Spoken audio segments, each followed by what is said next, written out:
Empecemos, hermanos. Hace 8 días aproximadamente habíamos visto ya el capítulo 2. El primer capítulo era del alfabeto, ¿no? El alfabeto tiene 24 letras, las cuales hasta este punto ya tienen que ustedes memorizar. Y habíamos visto algunos diptongos, algunas vocales, habíamos visto algunos signos de puntuación, algunos espíritus, acentos. 3 palabras que habíamos aprendido. La palabra Deus, que es Dios, Logos, palabra, y Adelphos, ¿no? Así habíamos finalizado hace 2 semanas atrás, y hace 8 días habíamos introducido a lo que era el capítulo 2, ¿verdad? Y eso es lo que ahora vamos a recordar un poco. Es importante recordar para no olvidar, ¿no? El capítulo que habíamos visto hace 8 días era el verbo griego específicamente, ¿no? Este verbo griego, en su definición, es una palabra importante dentro de la oración, ¿no? ¿Qué es el verbo? Y es lo que ustedes tienen que memorizar. El verbo es la palabra clave sobre la cual se articula todo el lenguaje, ¿no? Es la palabra clave. Muchas veces, sin verbo, no existe oración. Ahora, obviamente, existe, en algunos casos, son verbos implícitos, les dije hace 8 días, ¿no? En ese sentido, ¿qué es un verbo? Es la palabra más importante de la oración.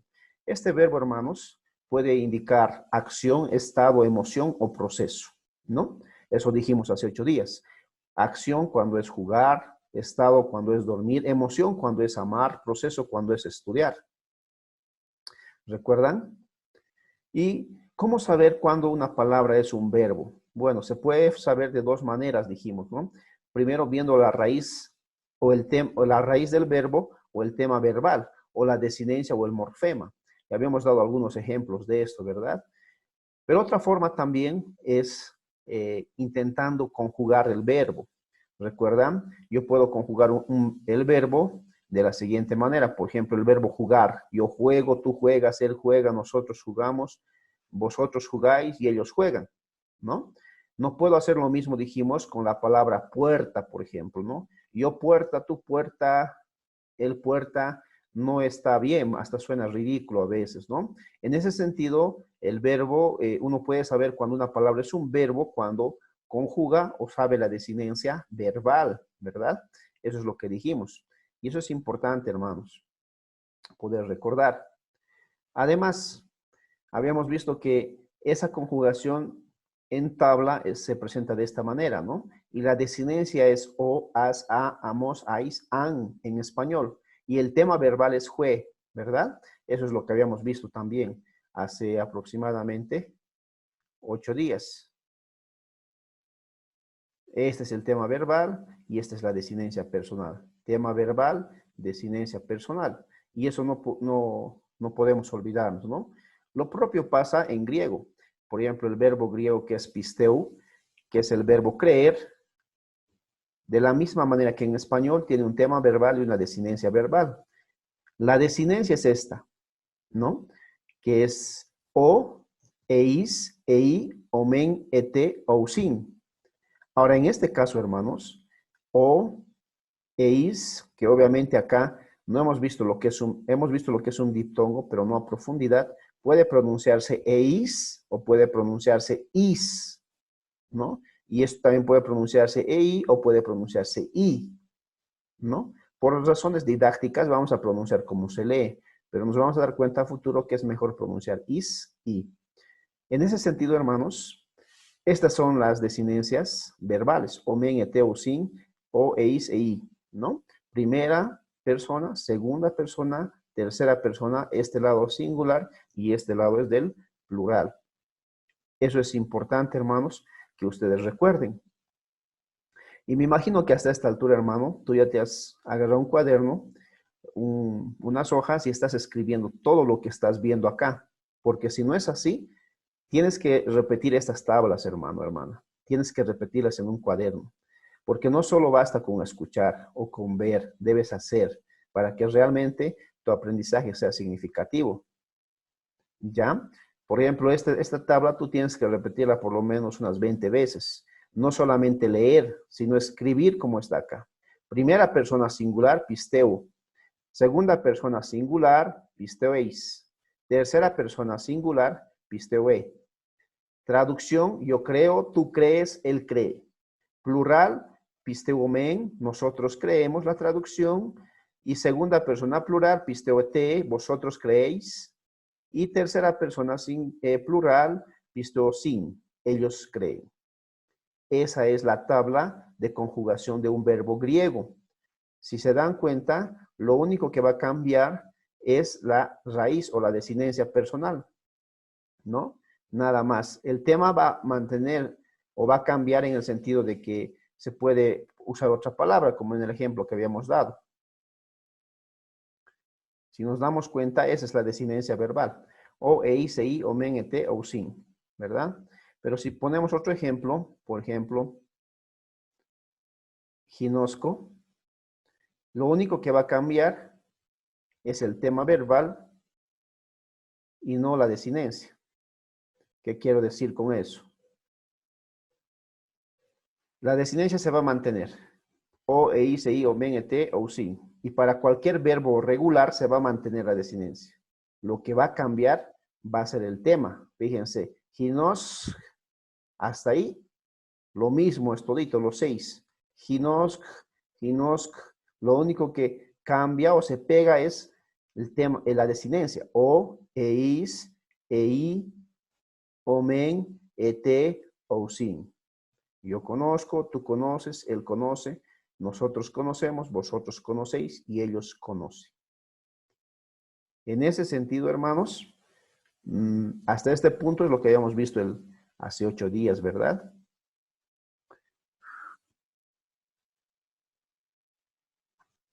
Y habíamos quedado en este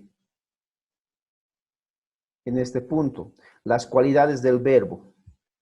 Bueno, esto también ya vimos, pero no está de más repetir porque es importante que tengas este concepto en la mente. El modo indicativo, así como la acción del verbo es una realidad, así nos muestra el modo indicativo, o una posibilidad. Por ejemplo, en griego existen 4 modos, dijimos, ¿no? El indicativo, el imperativo, el subjuntivo y el optativo. Algunos gramáticos incluso ponen 2 más, el infinitivo y el participio. En español, normalmente el infinitivo es un modo, ¿verdad? Pero en griego muchas veces algunos gramáticos lo toman como modo y otros no. Entonces, las cualidades son modo, voz. La voz se relaciona con la acción del sujeto. La pregunta que se debe hacer es, ¿quién hace la acción del verbo?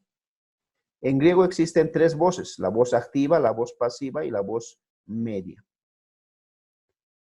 El tiempo. El tiempo es el rasgo verbal que indica la representación de la acción verbal, el aspecto y la cronología. En griego existen 6 tiempos, el presente, el imperfecto, el auristo, el perfecto, el pluscuamperfecto y el futuro. De estos dijimos hace 8 días que el auristo es el verbo, el tema verbal o el tiempo más difícil.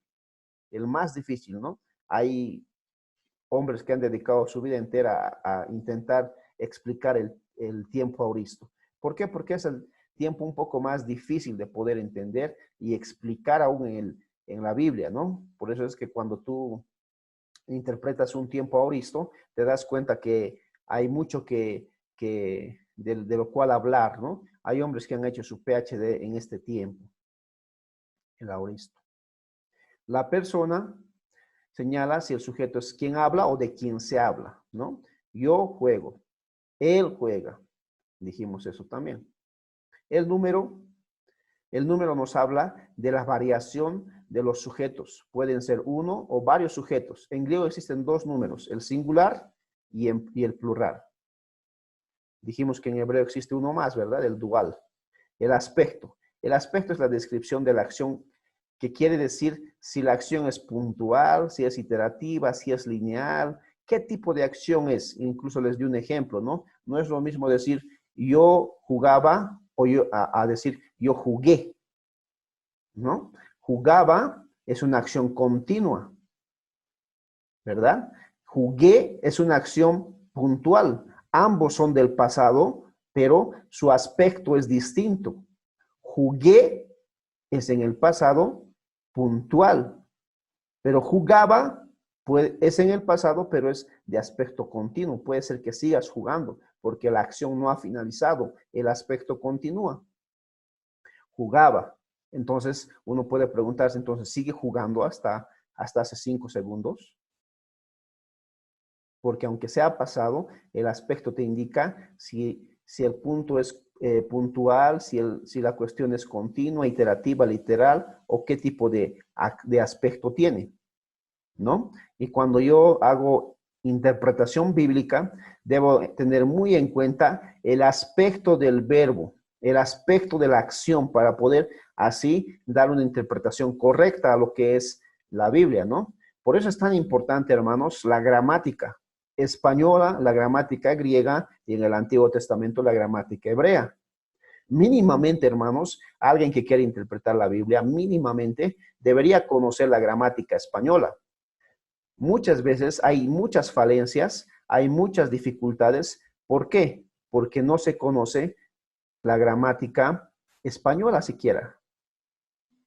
Mucho peor la gramática griega o la gramática hebrea. Pero hermanos, es de ánimo esto para que ustedes puedan interiorizarse más en lo que es la gramática española. Y cuánto mejor por medio del griego, ¿no? Muchos de nosotros hemos aprendido gramática española por medio de aprender griego. Ese es mi caso también. Cuando yo aprendí español, o perdón, griego, aprendí a la misma vez, por fuerza quizá, el español, ¿no? Así que es importante esto, hermanos.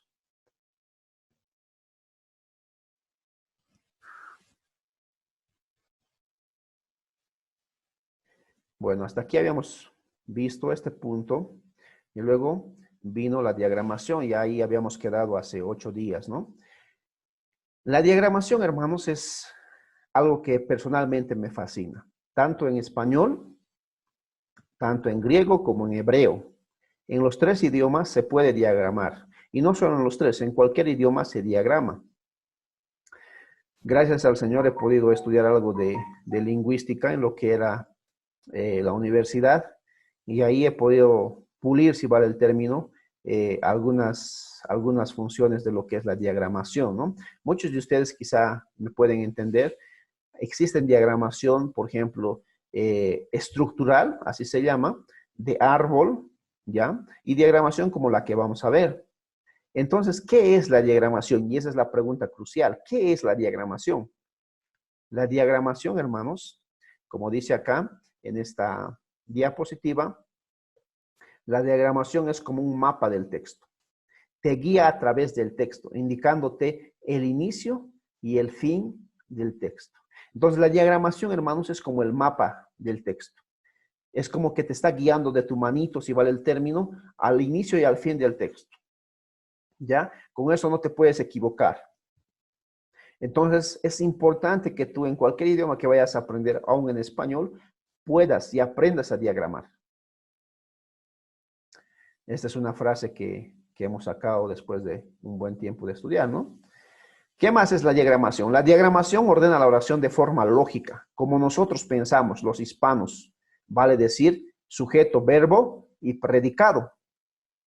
Muchas veces, hermanos, en griego y en hebreo, a veces pasa que, en griego al menos, que el énfasis que está dando el autor, por el énfasis que está dando el autor, inicia primero con verbo o inicia primero con predicado y el sujeto está al final o está antes, pero 10 versículos anteriores, ¿no? En ese sentido, hermanos, la diagramación nos ayuda a ordenar como nosotros pensamos, los latinos especialmente, ¿no? Y cómo nos han enseñado a nosotros a pensar es primero sujeto, luego viene el verbo, luego viene el predicado, ¿no? O los complementos. Y así es como nosotros debemos diagramar para entender mejor el texto. Ahora, no vamos a forzar el texto, pero la diagramación nos ayuda más bien a entender mejor el texto, pero en ese sentido, no forzar, ¿no? El énfasis vamos a dejar que esté ahí el énfasis y el contexto vamos a dejar que esté ahí, pero vamos a nosotros diagramar para poder entender lógicamente el texto y la manera como el autor originalmente lo ha escrito, ¿no? ¿Qué nos ha querido decir el autor con ese texto? La diagramación, además, hermanos, nos ayuda a bosquejar el texto. lo que en hermenéutica se llama la perícopa, tanto hermenéuticamente como homiléticamente, ¿ya? Cuando tú sabes diagramar, hermano, hermana, directamente el bosquejo, el griego en la diagramación te bota el bosquejo homilético y tú puedes predicar directamente del bosquejo ahí. Eso es importante, hermano y hermana. Entonces, eso es la diagramación. Además, la diagramación es una ciencia, porque tiene un objeto de estudio, y es un arte del análisis lingüístico, y es una fiel amiga para la exégesis. ¿Ya? Ahora entiende bien esto, hermano, es una ciencia. Realmente la lingüística estructural es una ciencia. Aunque actualmente hay otra ciencia que compite con eso, pero la lingüística estructural es una ciencia y es un arte, ¿no? Y es una amiga para la exégesis bíblica. Eso es la diagramación. La diagramación te ayuda bastante en la interpretación, hermano. Ahora, ¿cómo uno diagrama? ¿Cómo uno puede diagramar? Y es donde quiero que me pongas bastante atención, ¿no? ¿Cómo ahora yo diagramo? Ya sé qué es la diagramación. Ahora, ¿cómo diagramo? Así que en esta diapositiva te he puesto cómo puedes tú diagramar. Lo primero para diagramar, hermano, un texto es que tú hagas una línea horizontal. Mira, así. Si puedes ver, esta línea horizontal. Esta de acá, una línea horizontal. Esa es la base para diagramar. Luego tienes que hacer una línea vertical, ¿verdad? Que pase, fíjate, transversal, ¿no? En este sentido. Segunda línea. Tercera línea, tienes que hacer una línea que sea un poco menor que la primera que hiciste. Fíjate, no tiene que pasar esta línea. ¿Notas? Esos son los tres pasos. Nuevamente. Primero, una línea horizontal. Segundo, una línea que pase un poquito más de la otra, casi en mitad de la línea horizontal. Y tercero, una línea más pequeña, ¿no? Esa, hermanos, hermanas, es la base para poder diagramar. Nuevamente, una línea horizontal, dos líneas acá. Así tienes que empezar a diagramar. Después de eso, normalmente, hermanos, en este lado, casi siempre, viene lo que es el sujeto. ¿Qué es el sujeto? El sujeto es aquel que hace la acción del verbo. Por ejemplo, el sujeto puede ser Roberto. Roberto juega, o Roberto enseña, o Roberto llora. ¿Sí? ¿Quién es el sujeto? Roberto. Entonces, en esta parte, en este cuadrante, si vale el término, viene el sujeto, ¿ya? En este cuadrante. Acá viene el sujeto. Luego, en el medio, viene el verbo. ¿Por qué? Por la definición. El verbo es la palabra más importante sobre la cual gira toda la oración. El sujeto viene y ataca el verbo, apoya el verbo. Y en esta otra cuadrante, hermanos, entra lo que se llama el complemento directo. ¿Ya? El complemento directo. Complemento directo. ¿Ya? Esos tres cuadrantes existen. Sujeto, verbo, complemento directo. Además existe un cuadrante más, que poco a poco esto obviamente se va a ir complementando, ¿no? Por eso la base tienes que ir ya tú viendo poco a poco. Aquí abajo, como tú has visto, con una línea diagonal y otra línea horizontal, está el complemento indirecto. ¿Sí? El complemento indirecto. Entonces vamos a poner un ejemplo. Roberto juega, cuando es complemento directo, fútbol. ¿Por qué? ¿Cómo sé que es el complemento directo? Yo me pregunto, ¿qué juega Roberto? Fútbol. Entonces, por eso es complemento directo, ¿no? Ahora, en complemento indirecto puede ir muchos otros complementos, por ejemplo, de complementos de lugar, de tiempo.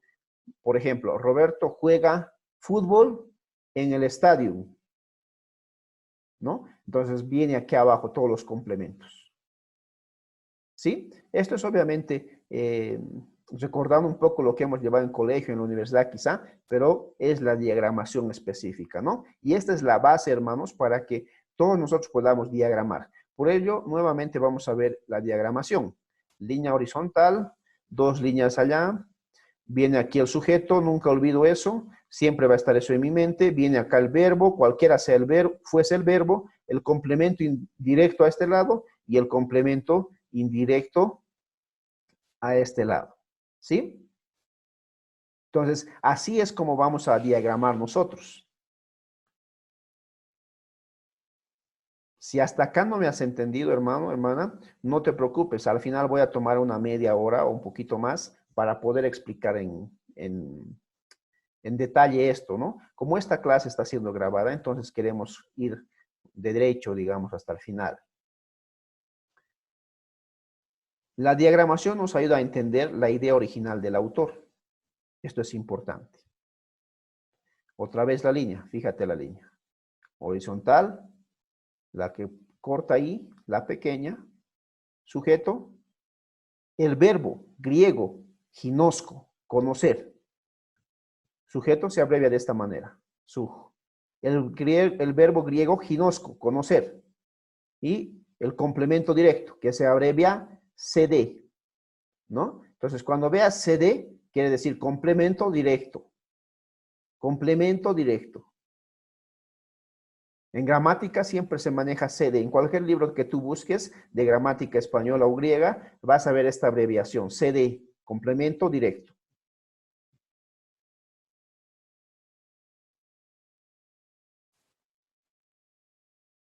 Y aquí abajo, como hemos visto, el complemento indirecto.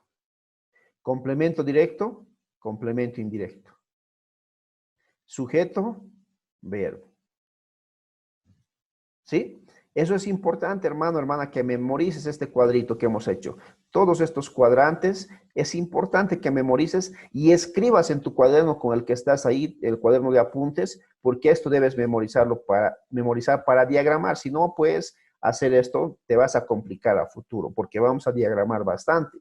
Una vez más, línea horizontal, línea que corta, línea más pequeña, el sujeto, el verbo, el complemento directo, una línea diagonal, la línea horizontal ahí pegada y el complemento indirecto.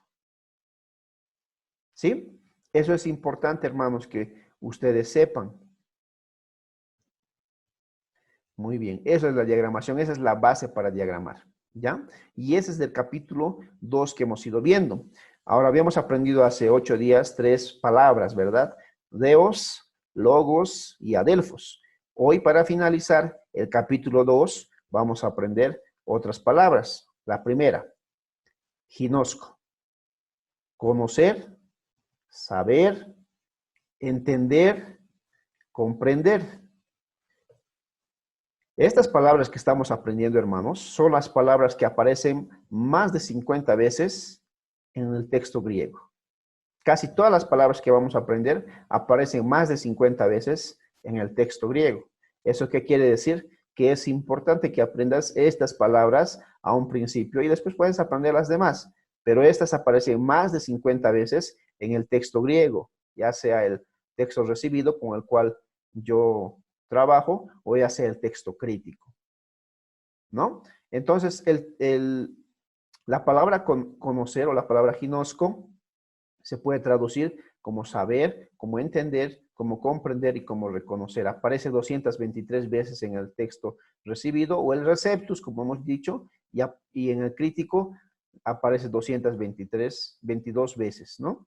Esa es la primera palabra, hermano. Y si tú estás con un cuaderno, escribe esta palabra y también intenta pronunciar, ginosco. Si no puedes, esta clase está siendo grabada, entonces lo puedes volver a repetir viendo, digamos, en el canal que dejemos, ¿no?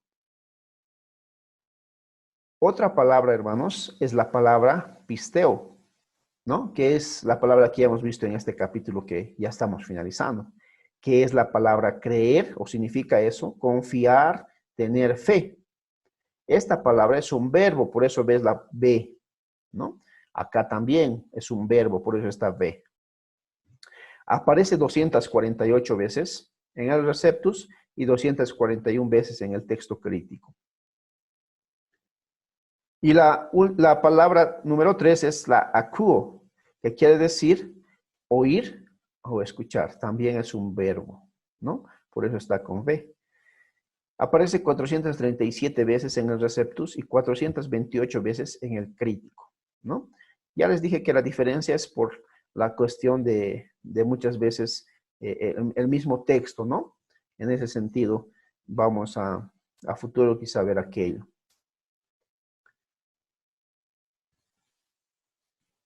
Sigamos con el vocabulario. Blepo. Blepo. Eso quiere decir mirar, ver, guardarse. Aparece 135 veces en el texto recibido y 132 veces en el texto crítico. La palabra blepo significa mirar.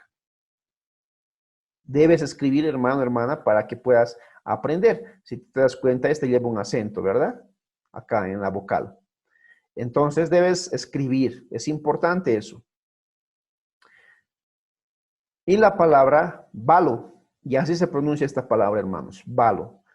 No existe en griego la L para pronunciar fonéticamente hablando, ¿no? En la pronunciación. Cuando tú veas doble L, doble lambda, ¿no? Doble lambda, debes pronunciar como si hubiera una sola lambda.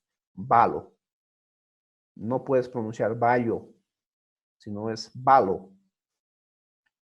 Y esto significa echar, arrojar, lanzar, poner. Es un verbo que aparece 125 veces en el Receptus y 122 veces en el Crítico.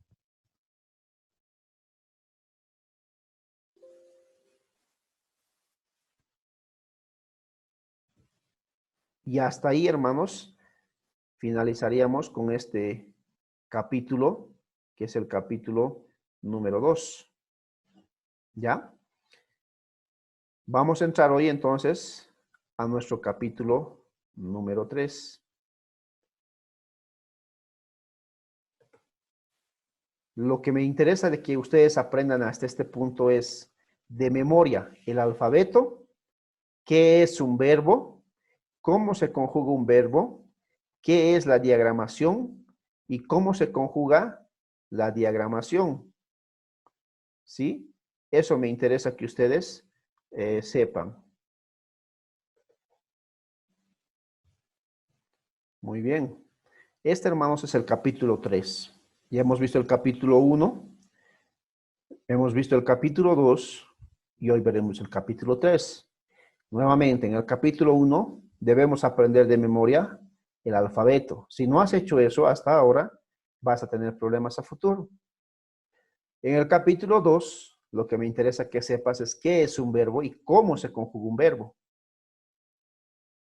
Y en este capítulo 3 vamos a ver lo que es un sustantivo y si nos alcanza la clase, vamos a ver qué es un adjetivo. Además de eso, de saber de memoria cómo se conjuga un verbo, cómo es el alfabeto griego, debes saber de memoria, de forma oral y de forma escrita, todas las palabras que hemos visto en el vocabulario, ¿no? Todas las palabras debes saber de memoria. Para eso debes hacerte lo que te dije hace 2 semanas, un cuadernito, una tablita o unas hojitas para poder recordar eso, ¿no? Mientras vayas donde vayas, puedas memorizar. Este capítulo, hermanos, el capítulo 3 específicamente, como ya les dije, nos va a enseñar lo que es un sustantivo, pero también lo que es un adjetivo. Si llegamos al adjetivo, va a ser bueno, pero si no, nos vamos a quedar en el sustantivo. Tampoco se trata de correr, porque también quiero que ustedes puedan entender el sustantivo y el adjetivo. Muy bien. ¿Cuál es el objetivo de este capítulo? El objetivo de este capítulo es conocer el sustantivo, el adjetivo, el artículo, la diagramación y aprender el vocabulario número 2. Lo cual ya hace 2 clases estamos aprendiendo un vocabulario, ¿verdad? Entonces, ese es el objetivo de este capítulo. Así que iniciemos.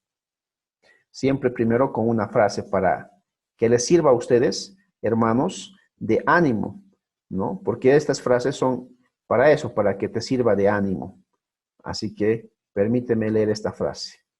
Al explicar la palabra de Dios, dice esta frase, a otros debemos poner el énfasis en el lugar donde Dios lo puso. Esto es difícil, escucha bien, hermano, esto es difícil sin conocer el idioma griego. Por favor, permíteme leerte una vez más esto. Al explicar la palabra de Dios a otros, debemos poner el énfasis en el lugar donde Dios lo puso. Esto es difícil sin conocer el idioma griego. Josías Grau es el autor de esta frase. Si no conoces el griego, dice Josías Grau, difícilmente vas a poder explicar y poder poner el énfasis donde Dios puso el énfasis y como Dios explicó la palabra. Y eso es muy importante. De ahí, hermanos, que muchos están en otro lado, porque a veces más están enfatizando, digamos, en los sueños, en las visiones y otras cosas, ¿no? Es importante esto, hermano, hermana. Al menos tú que quieres enseñar o quieres predicar la palabra de Dios.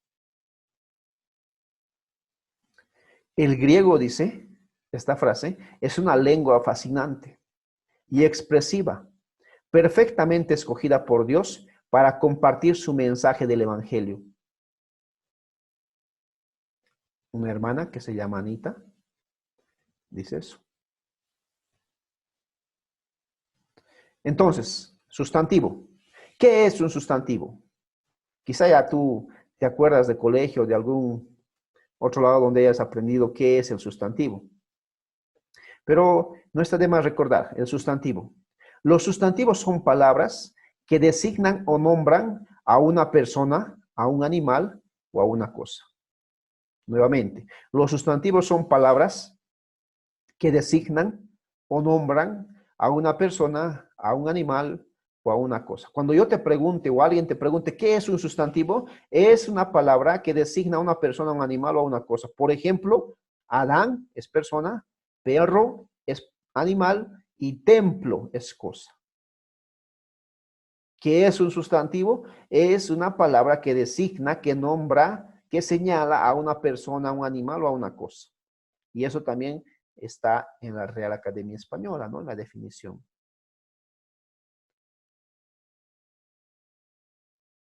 Ahora, los sustantivos, hermanos, normalmente se clasifican según su género, según su número y según la función la cual ellos fungen en la oración. Según su género, según su número, según su función en la oración. Si quizá esto te suena muy confuso, hermano, hermana, no importa. Lo que quiero que memorices es qué es un sustantivo. Es la palabra que designa, nombra, señala a una persona, a un animal o a una cosa.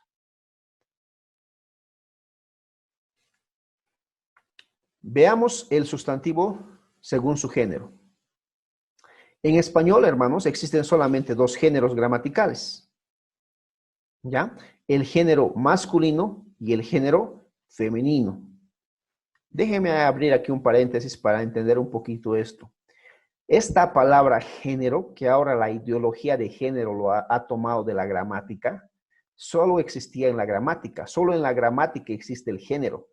Pero actualmente la ideología de género ha tomado esto para poder definir, si vale el término, a personas que, digamos, siendo varones, se consideran mujeres, o se consideran bisexuales, o transexuales, o hipersexuales, o de sexo X, sexo D, que más o menos existen 350 géneros actualmente, ya no se llaman sexo siquiera.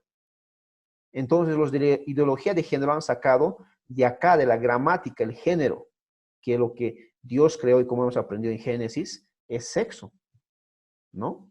En ese sentido, gramaticalmente nomás existe el género, científicamente hablando, ¿no? Gramaticalmente hablando y con definición. Por eso la Real Academia Española no ha aceptado muchas definiciones que los de la ideología de género querían cambiar, ¿no? Por ejemplo, ellos querían que se hable de una forma distinta, ¿no? Entonces, no, la Real Academia Española ha rechazado todo esto, no es aceptable esto. ¿Por qué? Porque el género solo existe en la gramática, ¿no? Y muchas otras cosas.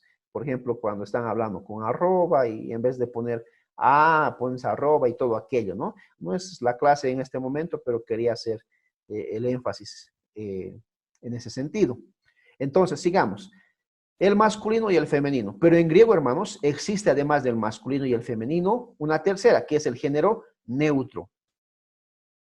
¿Ya? Pero estamos hablando de gramática, no estamos hablando aquí de sexualidad. Eso es importante. Por eso Simone de Beauvoir, la ideóloga de género, que ha sido la que ha inventado todo esto, entonces, o una de las que ha inventado todo esto, ha sacado de acá de la gramática todo lo que ahora muchos predican sobre la ideología de género, ¿no? Si se puede decir predicar. Entonces, hermanos, en griego existe 3 tipos de género, ¿verdad? Masculino, femenino y neutro. Su importancia.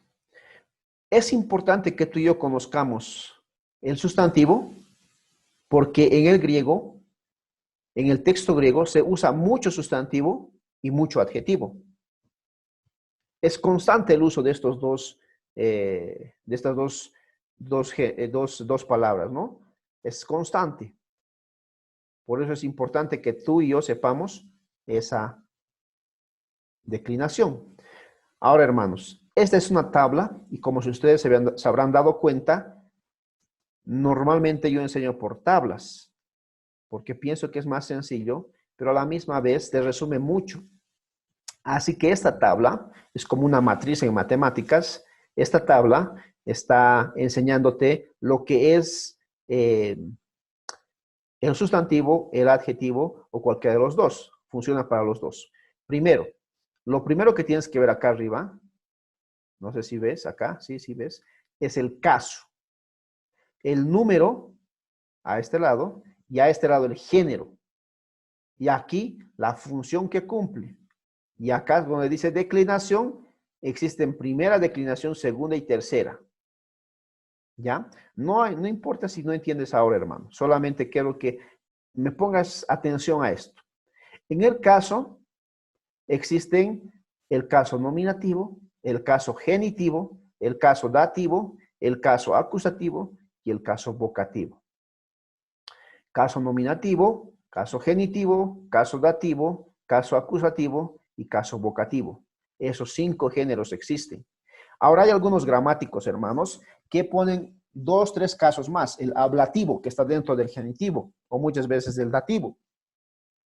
Pero nosotros, por cuestiones didácticas, solamente vamos a conocer estos 5 casos, que al final son los 5 casos que la mayoría de los gramáticos griegos usan, ¿no?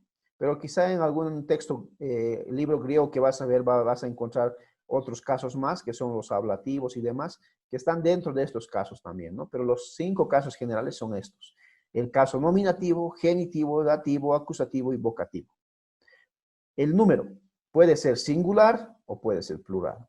Puede ser singular en genitivo o plural en genitivo. Singular en dativo o plural en dativo. Puede ser singular en acusativo o plural en acusativo. Puede ser singular en vocativo o singular o plural en vocativo. La declinación puede ser de primera, segunda, tercera declinación en todos los casos, nominativo, genitivo, dativo, acusativo o vocativo.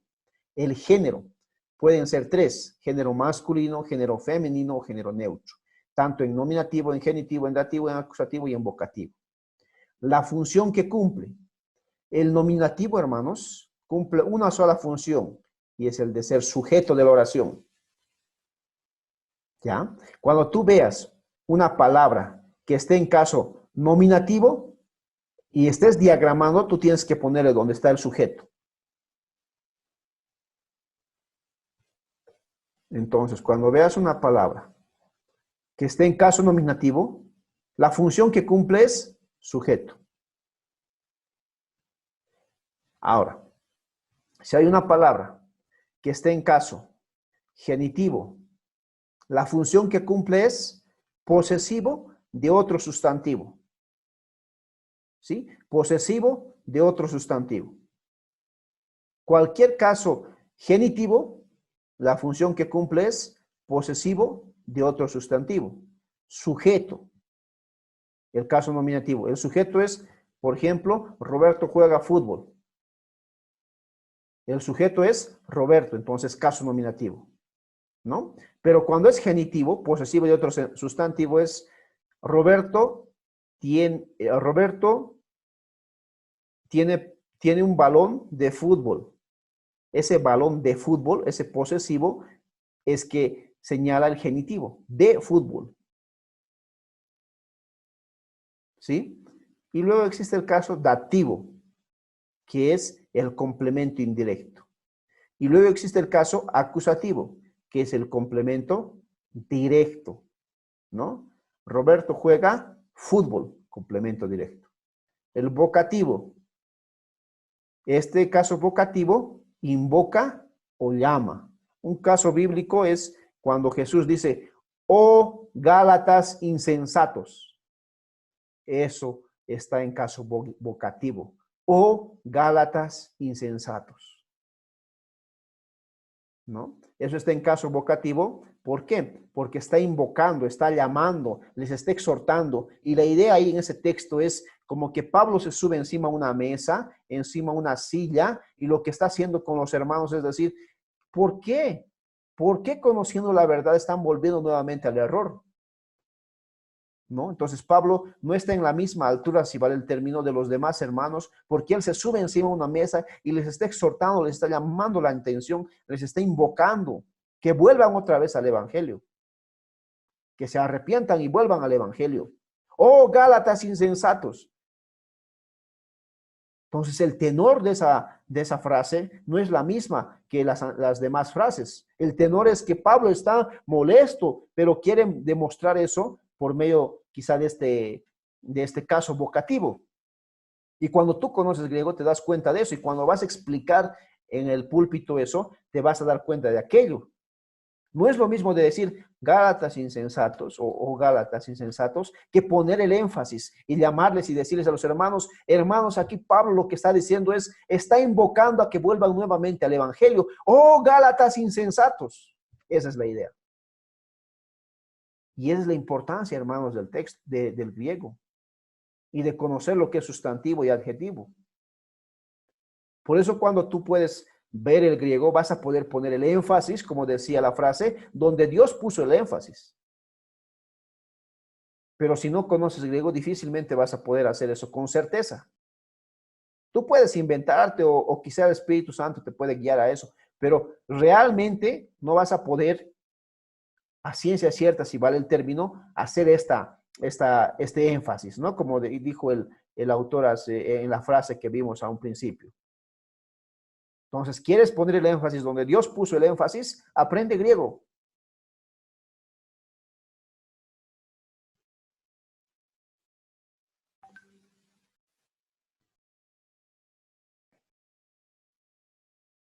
En este capítulo, hermanos, nos enfocaremos más en el sustantivo de género masculino, los cuales se llaman de la segunda declinación.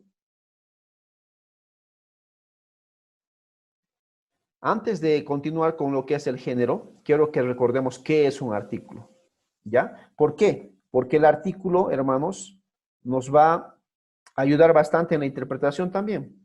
Hace 8 días, si mal no recuerdo, les expliqué qué era un artículo, ¿no? Hace 8 días aproximadamente. Pero volvamos a recordar un poquito esto. El artículo gramatical es una palabra determinante que define, anuncia o expresa al sustantivo o muchas veces al adjetivo. ¿Qué hace el artículo? ¿Qué hace? Es definir, anunciar o expresar al sustantivo. ¿Qué es el artículo? Es una palabra que determina, que define, que anuncia al sustantivo o muchas veces al adjetivo.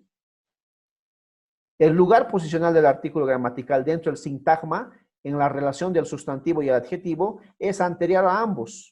¿Qué quiere decir eso? Primero viene el artículo, luego viene el sustantivo y después viene el adjetivo. Normalmente así es en español y también en griego, ¿no? La mochila azul. Ese artículo la está antes de mochila y antes de azul. Mochila es el sustantivo y azul es el adjetivo. Pero ese artículo está definiendo a mochila y en algún sentido está definiendo a azul. La mochila azul. Entonces el artículo está definiendo a mochila y a azul, ¿no? No podemos poner ahí en el artículo el, por ejemplo, el mochila azul, gramaticalmente estuviera mal. Por eso cuando dice la, entonces es un artículo que está definiendo a mochila y a azul. Esa es la importancia de conocer artículos. Veamos, hermanos, entonces un ejemplo de lo que es un sustantivo en griego. ¿Ya? Este sustantivo que vamos a ver, o este ejemplo que vamos a ver, es con el ejemplo doulos, doulos, del sustantivo doulos, que en español quiere decir siervo. Doulos en español quiere decir siervo. Y es con ese ejemplo que vamos a ver cómo se declina un sustantivo. Ya hemos visto cómo se conjuga un verbo. O, eis, ei, omen, ete, o sin. Ahora vamos a aprender a declinar un sustantivo y un adjetivo. Los verbos siempre se conjugan y los sustantivos y los adjetivos se declinan. Este es un ejemplo. Este es un ejemplo de ello. Fíjate. Caso, nominativo, genitivo, dativo, acusativo, vocativo, como hemos visto en la anterior tabla. Singular, traducción, plural, traducción y la función que cumple dentro de la oración. Les dije que el nominativo siempre cumple la función de ser sujeto de la oración. El genitivo cumple la función de ser posesivo de otro sustantivo. El dativo cumple la función de ser complemento indirecto. Y el acusativo cumple la función de ser complemento directo. Y el vocativo cumple la función de invocar o llamar. Veamos el ejemplo. Fíjate, nominativo, caso nominativo, singular es o dulos. O dulos. ¿Y cuál es la traducción? El siervo. El siervo. Y esta palabra, el siervo o dulos, está como sujeto en la oración. Si tú ves esta palabra en un texto griego, en un ejercicio griego, con un artículo así y un espíritu, y termina en os, es nominativo. Y la función que cumple es de sujeto. Si termina en os, quiere decir que es nominativo. ¿Ya? Y se traduce el siervo, la función que cumple es de sujeto de la oración. Pero si encuentras una palabra como esta, o dulos, pero fíjate, así como esto, tou dulou, finalizando con ou, con omicron, y, entonces es genitivo. Genitivo. Y se traduce del siervo. Del siervo. ¿Y cuál es la función que cumple? Posesivo de otro sustantivo. ¿Recuerdas? En la mayoría de las cartas paulinas, Pablo siempre se presenta, ¿no? Apóstol de Jesucristo, por la voluntad de Dios. Esas palabritas están en genitivo. Apóstol de Jesucristo. Aquí está. Siervo de Jesucristo. Yo no soy, dice Pablo, apóstol de hombres, ni para hombres. Yo soy apóstol de Jesucristo y de nadie más. Solamente de Jesucristo y de nadie más.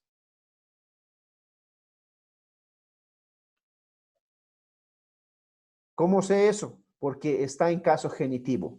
No puedo ser apóstol de otra persona, de otro ser, más que de Jesucristo, porque Él me ha llamado, Él me ha salvado y ahora soy siervo de Él. Soy apóstol de Jesucristo, de nadie más. Eso es lo que enfatiza el genitivo. Y ahí tú puedes explicar, ¿no? No existe para Pablo otro Señor, otro Rey que no sea Jesucristo. Pablo dice, yo soy de Cristo y de nadie más. Haz con mi vida lo que tú quieras. Y así fue. Pablo murió sirviendo al Señor. Fue apóstol solamente de Cristo, porque Pablo murió decapitado. Hasta la muerte, Pablo dijo, yo seré tu apóstol, y así fue. Murió decapitado.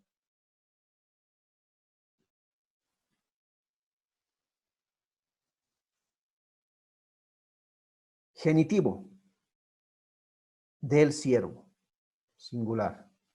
Dativo, cuando termine en omega, fíjate en omega,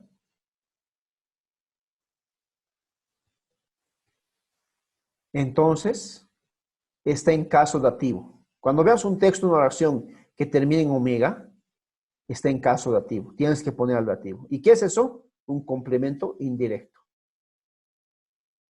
¿Y cómo se traduce? A el siervo. A el siervo. Caso acusativo. Ton deón. Perdón, dulón. Ton dulón. ¿No? Cuando tú veas que acabe en Omicron y en la N movible, como hemos llamado, entonces esta palabra es un acusativo. Un acusativo. ¿Ya? Un acusativo. ¿Y cómo se traduce? El siervo, simplemente. ¿Y cuál es la función que cumple? Complemento directo. ¿Ya? Ahora, si te has fijado, mi querido hermano, hermana, la mayoría de las palabras que terminan en OU, esto de aquí se llama artículo, esto es su artículo. Las dos últimas palabras se repiten a este lado, fíjate. OU, OU. O, solamente se añade la T. La T. La T. En griego esto es taf, ¿no? Yo les digo T para que me puedan entender. La taf. ¿Sí? Entonces, eso es importante, hermano, hermana. ¿Cómo puedes saber la desinencia de este sustantivo? O las últimas dos letras, letritas. Entonces, simplemente, fíjate acá, ¿no? Fíjate ahí. Y el último es el vocativo. Y el vocativo no tiene artículo el vocativo, si te das cuenta que hay una X. No tiene artículo el vocativo, porque está llamando la atención. Dule, y termina en E. Dule. Ese es el singular. Oh siervo. Así se traduce. Oh siervo. O como les dije, oh Gálatas insensatos. Oh Gálatas insensatos. ¿Se dan cuenta, hermanos? Ese es el singular. El plural pasa lo propio. Su artículo, hoy. Du, loi. Los siervos, plural. Función que cumple sujeto. Este es nominativo. Ton, dulón. De los siervos, posesivo de otro sustantivo. Plural. Cuando terminen on. No confundan acá. Acá solo termina en o. Este termina en on. Tois, dulón. Dulois. A los siervos, complemento directo. Tus, dulus. A los siervos, complemento directo. Duló. No lleva artículo. Duló. O siervos. Invocar, llamar. Eso, hermanos, es el sustantivo, ¿no? Ese es el sustantivo que tú y yo debemos aprender de memoria, este sustantivo. Porque si no es así, entonces difícilmente vamos a poder continuar aprendiendo el griego. Esto, hermanos, del griego es simplemente que tú practiques. Quizá hasta este punto se te ha sido un poquito difícil, quizá. Ha sido complicado posiblemente. Pero si tú practicas, hermano, hermana, vas a poder aprender griego. Primero, memoriza el alfabeto. Tienes que memorizar el alfabeto. Si no has memorizado eso, vas a venir a este capítulo con lagunas, con ideas que no son. Segundo, memoriza qué es un verbo y cómo se conjuga un verbo y cuáles son sus desinencias. Tercero, hasta este punto, memoriza qué es un sustantivo y cómo se declina un sustantivo. ¿Y cómo se declina un sustantivo? Esta es la tabla. Odulos, tuduló, todulo, tondulón, duloe.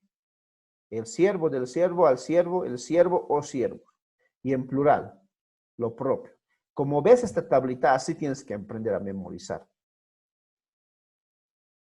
Otra vez, las dos últimas letras son las que definen si son nominativo, porque la pregunta puede ser, ¿cómo yo sé que un sustantivo es nominativo, o es genitivo, o es dativo, o es acusativo?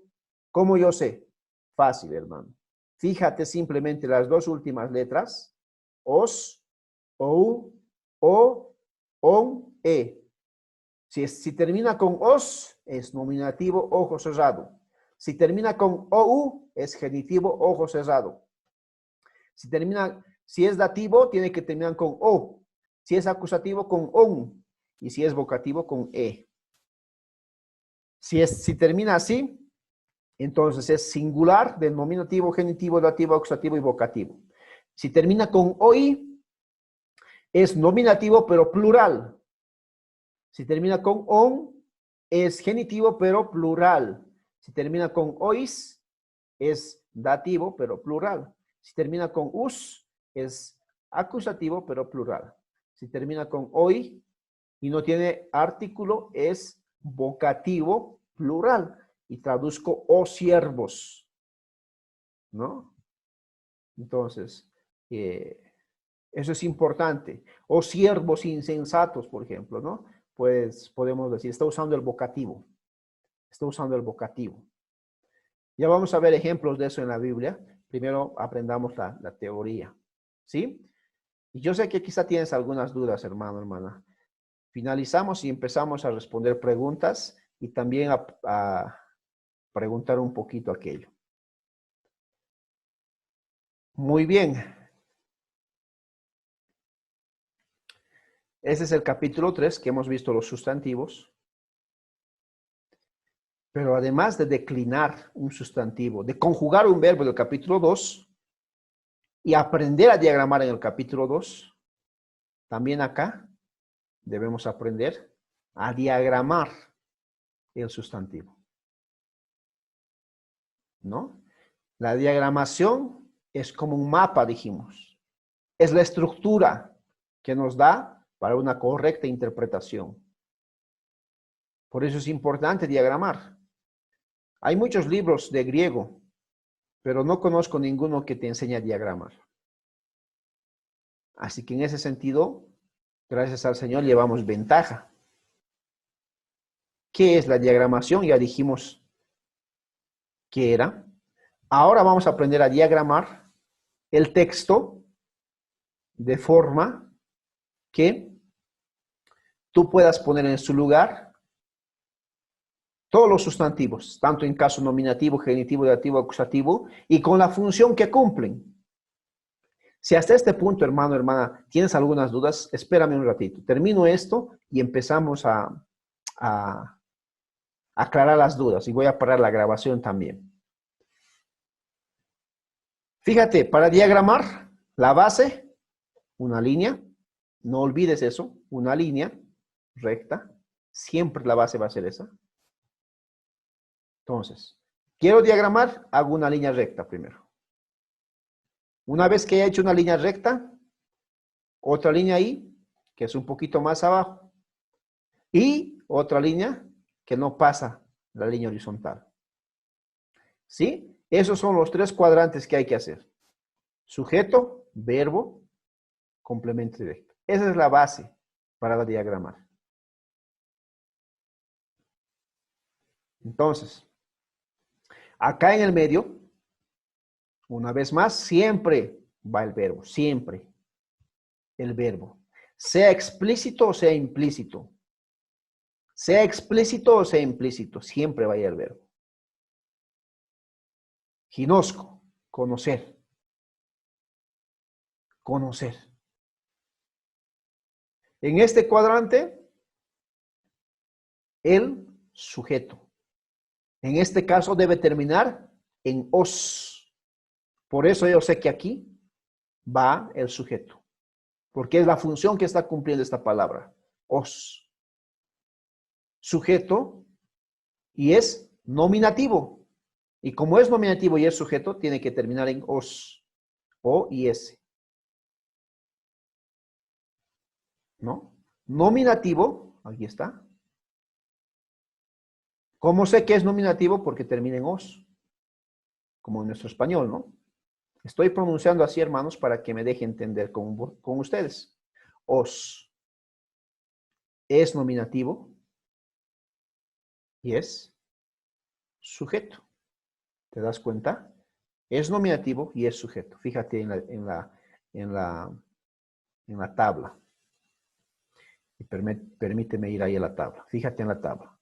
Nominativo, os. Nominativo, os termina en os. La misma palabra. ¿Qué función cumple? Sujeto. ¿Cómo se traduce? El siervo. Porque estamos haciendo singular primero. ¿Sí? Nominativo.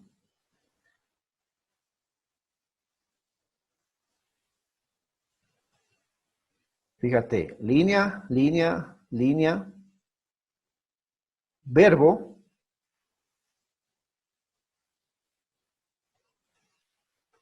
nominativo, sujeto. Nominativo, sujeto. Nominativo, sujeto. Muy bien. A este lado dijimos que va el acusativo o el complemento directo. Cualquiera de los dos, así se llaman ambos. Acusativo o complemento directo. ¿Cómo sé que es acusativo esta palabra? Por la terminación on. Fíjate en la tabla. Fíjate en la tabla. Acusativo, singular, on. ¿Cómo se traduce? El siervo. ¿Cuál es la función que cumple? Complemento directo.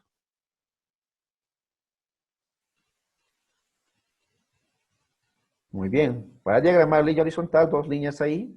El verbo, el nominativo o el sujeto como la función que cumple, el acusativo o el complemento directo. CD dijimos que significa complemento directo, esto de acá, ¿no? Complemento directo. Por eso digo, acusativo o complemento directo. Muy bien. Pero este nominativo tiene además un artículo y el artículo se diagrama aquí abajito. Una línea así, diagonal, y ahí se pone el artículo. Lo propio va a pasar en el acusativo, fíjate. Ton, ¿verdad? El artículo. El artículo, y voy a traducir el siervo. El siervo, sujeto. El siervo conoce, ginosco, al siervo. ¿Sí? Esta es una oración, yo puedo traducir esta oración. El siervo conoce al siervo. El siervo conoce al siervo. ¿Te fijas? Ton, tulón, o dulos, ginosco. Fíjate en la tabla. Fíjate en la tabla que nos hemos hecho. Ya pasamos, ¿verdad? Fíjate en esta tabla. No solamente está la palabra dulos, os, sino también el artículo. No olvides eso. Por eso voy a poder traducir el siervo. Y en acusativo lo propio. Dulón, on, ton. El siervo. Debe tener artículo. Este artículo. Y en todos tienen artículo menos en vocativo.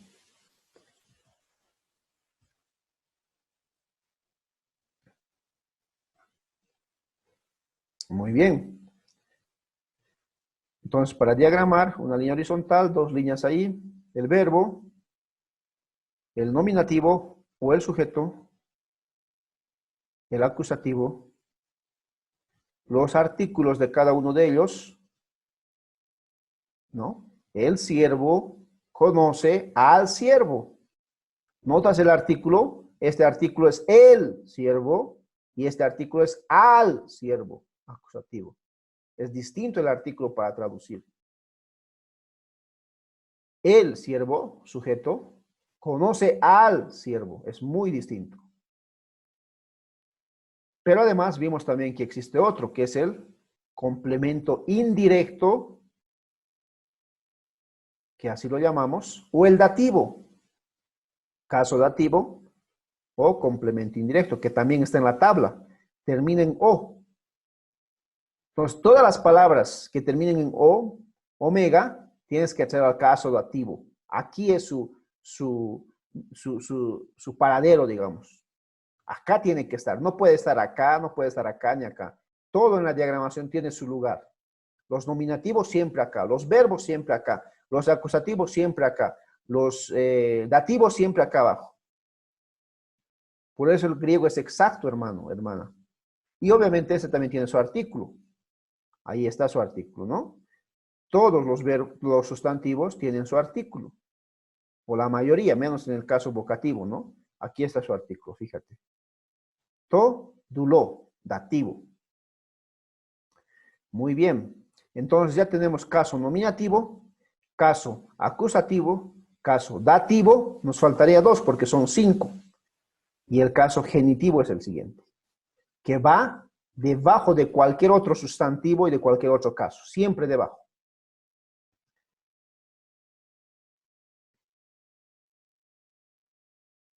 Genitivo. Su artículo. Dulo, dulu, tú. ¿No? Genitivo. ¿Cómo sé que esto es genitivo? Por la terminación o-u, o-u, o-u. Todos los que son genitivos tienen que ir acá. Falta un hito más, que es el caso vocativo. ¿Sí? Caso vocativo. Y el caso vocativo viene siempre acá arriba. Dulé. Vocativo. ¿Por qué? Como les dije, invoca, llama, exhorta, pero de una manera enfática, de una manera expresiva, como que alguien se suba a la mesa o a la silla y está gritando para que le oigan y puedan volverse nuevamente a sus caminos. Esos, hermanos, son los 5 casos. Primero, en el cuadrante que hemos visto anteriormente, declinados y ahora diagramados. Ahora, toda esta diagramación es en singular. Lo propio va a pasar en plural, que vamos a ver la siguiente clase. ¿Ya? Hasta aquí vamos a finalizar ahora. Y luego vamos a ver lo que es la diagramación en plural.